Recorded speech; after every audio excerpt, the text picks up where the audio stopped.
ബസ്സിൽ petrol tanker ഇടിച്ചുണ്ടായ അപകടത്തിൽ വെന്തുമരിച്ച ഉംറ തീർത്ഥാടകരുടെ മൃതദേഹങ്ങൾ മദീനയിലേക്ക് മാറ്റി. ഹൈദരാബാദ് സ്വദേശികളായ 40-ലേറെ പേരുടെ മൃതദേഹങ്ങളും തിരിച്ചറിയാൻ സാധിച്ചില്ല. കേന്ദ്ര സർക്കാരിന്റെ പിന്തുണയോടെ നടപടിക്രമങ്ങൾ പൂർത്തിയാക്കാൻ ജിദ്ദയിൽ ഇന്ത്യൻ കോൺസുൽ ജനറൽ നേരിട്ടെത്തിയിട്ടുണ്ട്. മൃതദേഹങ്ങൾ മദീനയിൽ തന്നെ ഖബറടക്കും.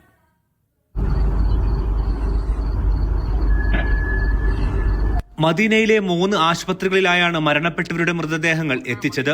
ബസ്സിൽ പെട്രോൾ ടാങ്കർ ഇടിച്ചതോടെ ചില്ല് തകർന്ന് പുറത്തേക്ക് തെറിച്ച് രക്ഷപ്പെട്ട ഹൈദരാബാദ് സ്വദേശിയും 24-കാരനുമായ മുഹമ്മദ് ഷുഐബ് മദീന സൗദി ജർമ്മൻ ആശുപത്രിയിൽ ചികിത്സയിലാണ്.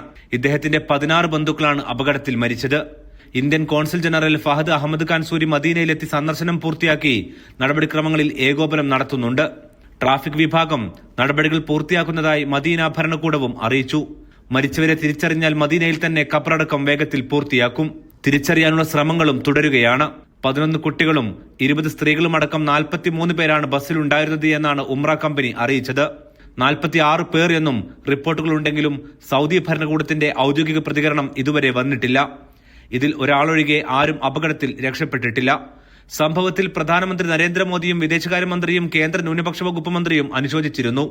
ഹൈദരാബാദ് MP അസദുദ്ദീൻ ഉവൈസിയും സൗദിയിലെ നയതന്ത്ര കാര്യാലയങ്ങളുമായി ബന്ധപ്പെട്ടിരുന്നു. അപകടത്തിന്റെ കാരണം പോലീസ് അന്വേഷണത്തിലാകും തെളിയുക. ഒരാഴ്ച മക്കയിൽ തങ്ങി ഉംറ പൂർത്തിയാക്കി മദീനയിലേക്ക് പുറപ്പെട്ടതായിരുന്നു ഹൈദരാബാദ് സ്വദേശികൾ.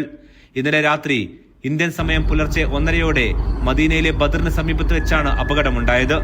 Media 1 Medina.